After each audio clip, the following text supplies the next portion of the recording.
Salam, hər vaxtınız xeyir olsun. Bugünkü mövzumuz completed sentence cümlə tamamlama. Ümumiyyətlə bu qaydanı izah etməmişdən əvvəl gəlin birinci tanış olaq ki, bu nə cür qaydadır? Bu nə deməkdir cümlə tamamlama? Bu qayda hardan əmələ gəlib? Yəqin ki, çoxunuzda bu sual var.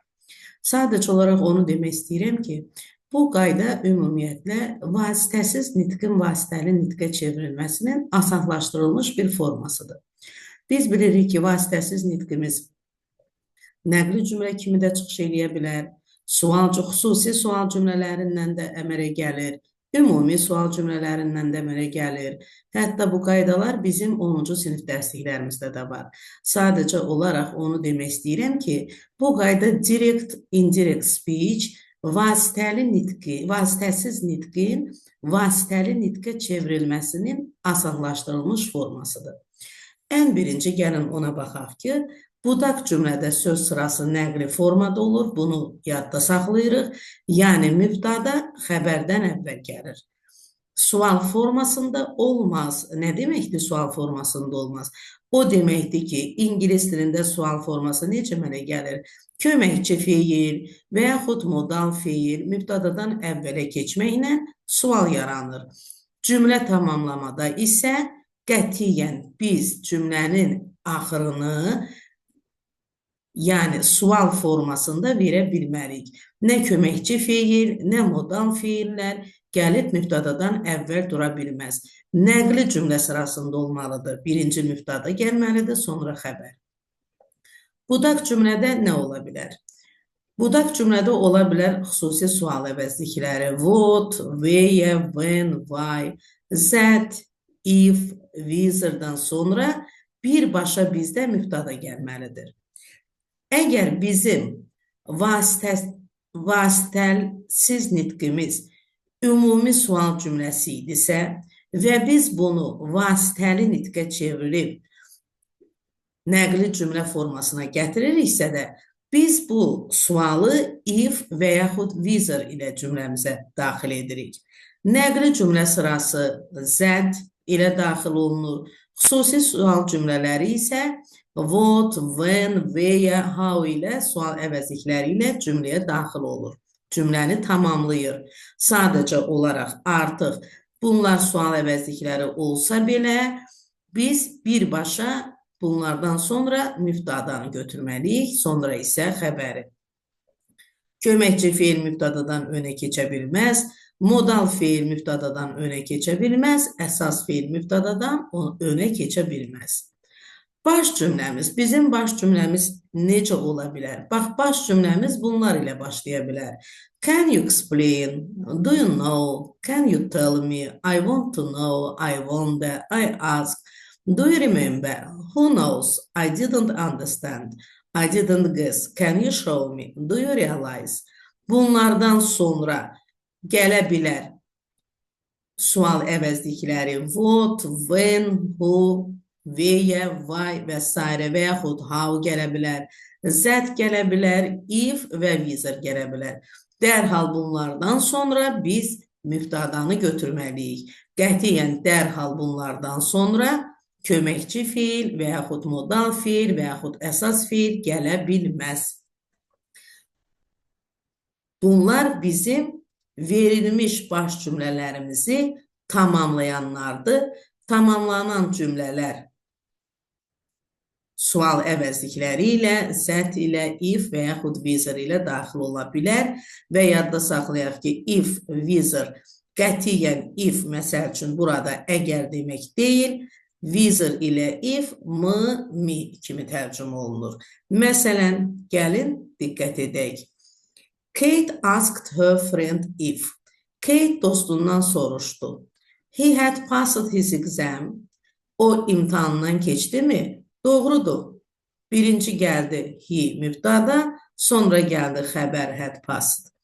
Amma əgər bizim variantlarımızda could he pass his exam, yəni modal feil mübtadadan əvvəl durubsa və yaxud did he pass his exam, köməkçi feil mübtadadan əvvəl durubsa və yaxud had he passed his exam, bir daha köməkçi feil mübtadadan əvvəl durubsa passed he his exam, Əsas feil mübtədadan əvvəl durubsa da, bunlar hər biri yanlışdır. Bir daha nəzərinizə çatdırım ki, cümləmizdə, sualımızda verilibdir cümləmizin əvvəli. Biz isə cümləmizi tamamlayırıq. Tamamlayan vaxtı cümlə sırasına diqqət etməliyik. Mübtada, sonra isə xəbər olan formanı götürməliyik. Qeydlər, gəlin qeydlərlə tanış olaq. Lakin, do, did, does, have, has, had ikinci tərəfdə, yəni budaq cümlədə əsas feil olaraq mübtadadan sonra iştirak edə bilər. Nə vaxt bizdə do, did, does, have, had iştirak edə bilməz? Mübtadadan əvvəl durubsa köməkçi kimi. Ancaq mübtadadan sonra əsas feil kimi gəlirsə onlar, əlbəttə ki, onlar əsas feildir, mübtadadan sonra gəlməlidirlər. She asks, why I did that? O soruşur, nə üçün mən belə etdim? Did burada əsas feildir. Mübtadadan da sonra gəlibdir. İkinci qayda, cümlə quruluşu düz olsa belə, diqqət edək burada. When və what time olan cümlədə indiki bitmiş, have, has, participle to zaman işlənməz. Ümumiyyətlə biz bilirik ki, when və what time sual əvəzliklərindən sonra biz indiki bitmiş zaman işlətmirik. İndiki bitmiş zaman necə qurulur? Have, has və üstəgəl əsas feilin üçüncü forması. Əgər variantlarda biz when və what time-dan sonra present perfect zamanını görürüksə, yəni indiki bitmiş zamanı, bu variant yanlışdır. Lakin past perfect, keçmiş bitmiş işlənə bilər. Məsələn, we wondered when they had moved to Rustavi. Əlbəttə ki, when-dən sonra biz keçmiş bitmiş past perfect zamanını işlədə bilərik. Amma we wonder when they have moved to Rustavi. Xeyr, when və what time-dan sonra ümumiyyətlə heç bir zaman indiki bitmiş zaman işlənmir, present perfect. When, what time, nə vaxt? Vaxtı soruşur.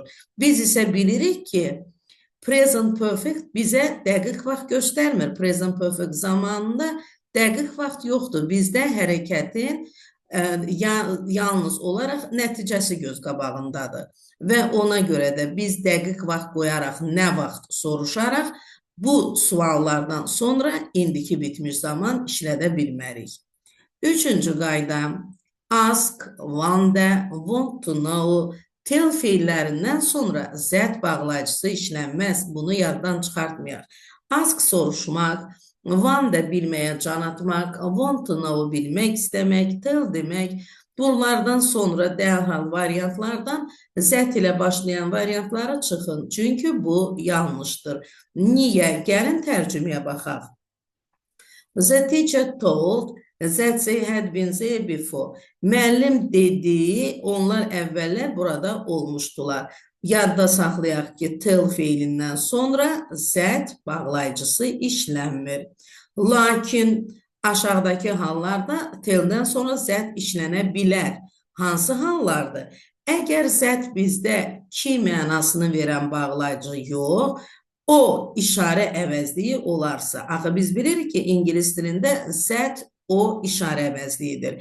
Bəli, əgər bizdə tell feilindən sonra zət işarə əvəzliyi kimi işlənibsə də, əlbəttə ki, bu hal düzgündür. The teacher told that student not to copy from his group mates.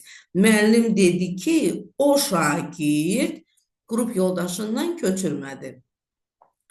Telldən sonra obyekt gələrsə, yəni tell, zət yanaşı gəlmir. Amma əgər telldən sonra tamamlıq varsa da, bəli, tamamlıqdan sonra zət işlənə bilər. The teacher told the students that they had been there before. Müəllim şagirdlərə dedi ki, onlar əvvəl burada olmuşdular. Want to know ilə know feilləri qarışdırmayın. Want to know-dan sonra zət ki bağlayıcısı işlənmir, amma know feilindən sonra zət bağlayıcısı işlənə bilər. She knows that it is chilly outside. O bilir ki, çöldə hava soyuqdur. Amma she wants to know Whether və yaxud if it is chilly outside. O bilmək deyə bilərikmi? O bilmək istəyir ki, çöldə hava soyuqdurmu? Xeyr, ingilis dilində bu düzgün deyil. O bilmək istəyir, çöldə hava soyuqdurmu? Whether və yaxud if, mi kimi tərcümə olunur. Dördüncü qaydamız, əgər bizim baş cümləmiz indiki zamandadırsa, budaq cümlə istənilən zamanda, hətta keçmiş zamanda belə ola bilər. Baş cümləmiz indiki zamandadırsa, budaq cümlədə hər cür zaman işlədə bilərik. Amma baş cümlə keçmiş zamandadırsa, budaq cümlə yalnız keçmiş zaman formalarından birində olmalıdır. Yəni, baş cümləmizi biz keçmiş zamanda görürüksə, budaq cümlədə indiki və gələcək zamanlardan istifadə etməməliyik. Məsələn, Vika asks, if I saw her article, Vika soruşur, mən onun məqaləsini gördümmü? Saw keçmişdə işlədə bilərik, doğrudur. Niyə? Çünki cümləmizin xəbəri, baş cümləmizin xəbəri indiki zamandadır. Diqqət edək ikinci cümləyə. Vika asked if I had read her article. Vika soruşdu, mən onun məqaləsini oxudummu? Doğrudur, bizim baş cümləmizdə xəbərimiz keçmiş zamanda, budaq cümlədə də keçmiş zaman işlənməlidir. Lakin əgər bizim baş cümləmizdə xəbər keçmiş zamandadırsa, məsələn, Vika asked if I have read her article. Vika soruşdu, mən onun məqaləsini oxudum, yanlışdır. Çünki baş cümləmizin xəbəri keçmiş zamandadırsa, budaq cümlənin xəbəri heç bir indiki zamanından ola bilməz və gələcəkdə ola bilməz. Hər hansı bir keçmiş zamandan birində olmalıdır. Who və what bağlayıcısı əvəzlik olub mübtada funksiyasında işlənərsə, özündən sonra birbaşa fiil gələr. Biz bilirik ki, bizdə who və what, kim və nə cümləmizin mübtadası ola bilər. Əgər biz görürük ki, cümləmizdə who və yaxud what cümləmizin mübtadasıdırsa, məlum məsələdir ki, mübtadadan sonra xəbər gəlir və burada who və whatdan sonra xəbərin gəlməsi yanlış deyil. He want to know who had sent the message. O bilmək istəyirdi, kim mesajı göndərmişdir. Kim cümləmizin mübtadasıdır, özündən sonra da xəbəri qəbul edib. I want to know who are Native Americans in fact. Burada who cümləmizin mübtadasıdır və özündən sonra xəbər gəlib. He asked what interested me. O soruşdu, məni nə maraqlandırır? Burada what cümləmizin mübtadasıdır və özündən sonra dərhal xəbər götürüb. I can't remember who passed you my notes. Who mübtada, özündən sonra xəbər gəlib. He wants to know who can participate in discussion. Who burada cümləmizin, budaq cümləmizin mübtadasıdır, özündən sonra da xəbər götürüb. Bəs biz necə fərqləndirək ki, who və what bizim cümləmizin mübtadasıdır, yoxsa tamamlığı? Çox asan. Əgər biz cümlənin axırında sözünü görəriksə, bu zaman who və what artıq cümlənin mübtadası deyirlər və özlərindən sonra mütləq şəkildə mübtada tələb edirlər. Məsələn, please tell me, who is arguing with Nick? Kim, zəhmət olmasa mənə de, xahiş edirəm, mənə de, kim Nick ilə mübahisə edir? Burada cümləmizin axırında sözünü yoxdur. Deməli, who cümləmizin mübtadasıdır və özündən sonra da xəbər qəbul edib. Amma who Nick is arguing with cümləmizin axırında sözünü var. Əgər biz cümlənin axırında sözünü görürüksə, deməli, who cümləmizin mübtadası deyil. O özündən sonra mübtada istəyir. Mübtada Nick, özündən sonra isə xəbər gəlibdir. C variantı. Who is Nick arguing with? Yanlışdır. Çünki biz cümlənin axırında söz önünü görürük. Söz önü görürüksə, who'dan sonra birinci yerdə mübtada gəlməlidir, sonra isə xəbər gəlməlidir.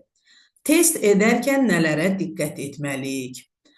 Ən birinci, biz bilirik ki, zaman budaq cümləsində when ilə and and mənasında gələcək zamanı shall, will, should, would işlənməz. Yəni, əgər when zaman budaq cümləsinin əvvəlində gəlibsə, and and mənasında, bu vaxtda when-dən sonra gələcək zaman shall, will və yaxud da ki, should, would işlətməyin. Lakin əgər bu tamamlıq budaq cümləsidirsə, artıq burada biz when-dən sonra gələcək zaman işlədə bilərik. Bu zaman when nə vaxt kimi tərcümə olunacaq? Yəni, and and yox, nə vaxt kimi? Məsələn, who wants to know when the championship will take place? Kim bilir, çempionat nə vaxt baş tutacaq? Burada kim bilir nəyi? Kim bilmək istəyir? Kim bilmək istəyir nəyi? Mən artıq deyirəm nəyi? Deməli, bu bizdə gələn cümlə tamamlıq budaq cümləsidir. Ona görə də when-dən sonra gələcək zaman işlədə bilərik. Zaman bildirən sözlərin qarşısında in, on, at sözünləri varsa, yalnız sadə zamanlar istifadə edə bilərik. Necə yəni sadə zamanlar? Yəni, indiki sadə zaman, present simple, keçmiş sadə zaman, past simple, gələcək sadə zaman, future simple. Yadda saxlayaq ki, in, on, at sözünlərindən sonra zaman bildirən sözlər gəlirsə, burada mənaya uyğun biz present simple, past simple, future simple işlədə bilərik. Do you know at 5 o'clock? Where they met, düzgün quruluşdur. Where they have been, bu da düzgün quruluşdur. Sadəcə olaraq yadda saxlamalıyıq ki, B variantında where they have been burada deməli bitmiş zamandır. Bizim cümləmizdə isə saat 5-dir. Saat 5-də bitmiş zamandır və demək məlum məsələdir ki, bitmiş zaman saat 5-də zaman göstəricisi ilə işlənə bilməz. Ona görə də doğru cavabımız A variantıdır. Hər iki quruluş düz olsa da sadəcə olaraq cümləyə diqqət yetiririk və bilirik ki, indiki bitmiş present perfect dəqiq vaxt göstəriciləri ilə işlənmir. Məşğul növ cansız isimlərdən sonra fiil məşğul növdə olmalıdır. Cansız isimlər niyə? Çünki cansız isimlər hərəkət edə bilməz ki, deməli hərəkət onların üzərində aparılıb. Hərəkət onların üzərində aparılıbsa bu məşğul növdür. Məsələn, I wonder when paper was invented. Mən maraqlanıram. Kağız nə vaxt icad olunubdur? Kağız özü nəyisə icad etmir ki, kağız icad olunubdur. Ona görə də bizdə cansız isim olduğuna görə bizim cümləmiz məşğul növdədir. Feil məşğul növdə işlənibdir. Şəxs göstərilərsə məşğul növə ehtiyac yoxdur. Məsələn, can you tell me where you lost the purse? Mənə deyə bilərsənmi, sən bağlamanı harada itirdin? Təsirsiz feillər məşğulda işlənməz. Bu nə deməkdir? Biz bilirik ki, ingilis dilində feillər təsirli və təsirsiz olur. Təsirsiz feillər o feillərdir ki, özlərindən sonra tamamlıq götürmürlər. Məşğul növ bizdə tamamlığın köməyi ilə əmələ gəlir. Əgər bizim xəbərimiz tamamlıq götürməyibsə, deməli, məşğul növdə də işlənə bilməz. Məsələn, do you remember when Səməd Vurğun died? Biz deyə bilmərik ki, was died. Died, die feili təsirsiz feildir, tamamlıqsız işlənir, ona görə də məşğul növü ola bilməz. Do you know when it happened? Baş verdi, happen feili. Deməli, bizdə təsirsiz feildir, məşğul növdə işlənə bilməz. Do you know what happened yesterday? Yenə də happen feili məlum məsələdir ki, təsirsiz feildir, baş vermək deməkdir. Təsirsiz feil olduğuna görə, yəni özündən sonra tamamlıq götürə bilmədiyinə görə bu feillər məşğul növdə işlənmirlər. Bağlayıcı əvəzliklər. Diqqət edək. Əgər bizim cümləmiz isimlə və yaxud əvəzliklə bitibsə, biz what'la başlayan variantı seçə bilmərik, bu yanlışdır. Is he the man whom you introduced to me? What olmaz. Can they take everything? They want vote, yəni burada bizdə əvəzlik gəlib vote işlədə bilmərik. Burada isə canlı isim gəlib vote işlədə bilmərik. Düzgün variant ola bilər. Can they take everything which və yaxud that they want və yaxud da ki, ümumiyyətlə boşluq ola bilər. Biz which və yaxud that-i işlətməsək də olar. Can they take everything they want? Yadda saxlayaq ki, canlı isimlərdən sonra isə which gələ bilməz. Biz bunların hamısının təyin əvəzliklərini keçəndə keçmişik ki, which özündən əvvəl gələn yalnız cansız isimləri təyin edə bilər. Canlı isimləri təyin edə bilməz. Əgər canlı isim gəlibsə də, the teacher məsəl üçün, biz onu who və yaxud that ilə təyin edə bilərik. Canlı isimləri isə who, whom, whose və that təyin edə bilər. Is he a manager who gave us these instructions? He is a doctor whose purse was lost. Is he a policeman that helped you? Is she the teacher whom you told me about? Is he the teacher you told me about? Yadda saxlayaq. Əgər that və yaxud whom bizim dodaq cümləmizin mübtədası yox, tamamlığıdırsa, biz deməli onları cümlədə işlətməsək də olar. Cansız isimlər və yaxud heyvanların adları gəlirsə, biz əlbəttə ki, onları which və yaxud that ilə təyin edirik. Who wrote the book which you are reading və yaxud that you are reading və yaxud ümumiyyətlə bunlar işlənməsə də olar. Biz bunları cümlədən çıxarda bilərik.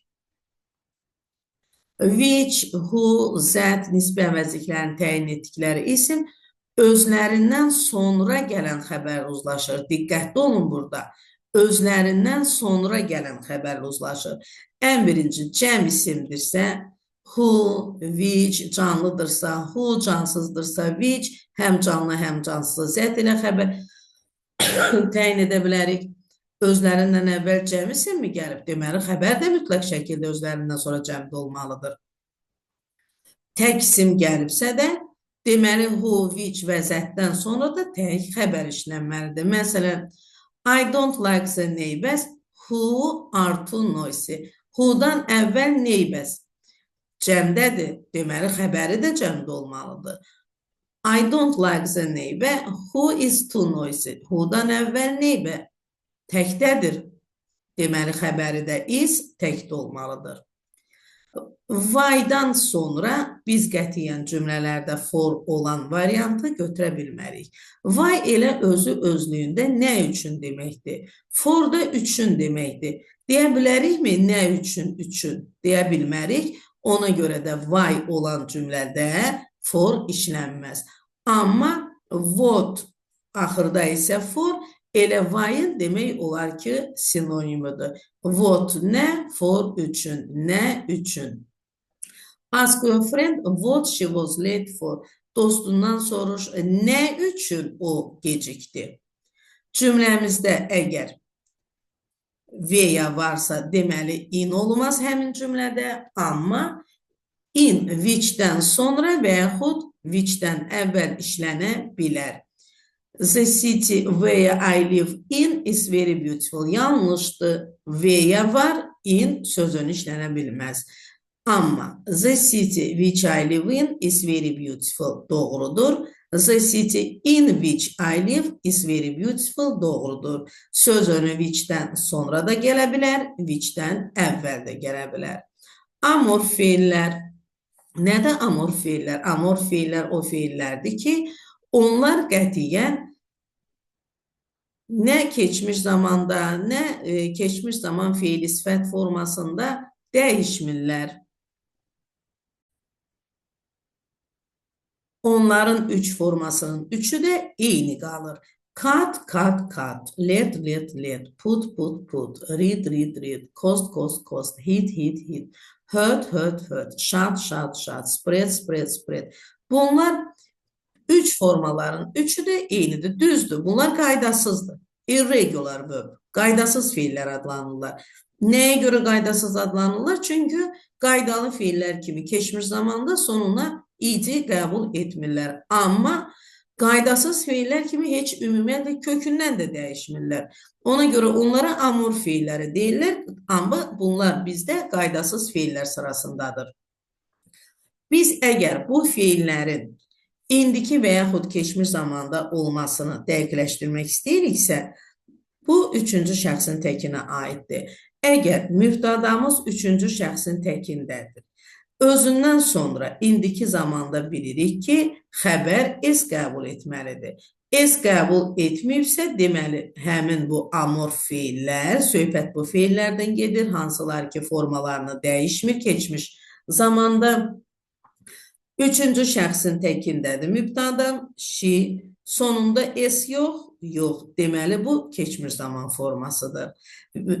She reads, görürəm ki, feilimin sonu es'tir. Deməli, bu indiki zaman formasıdır.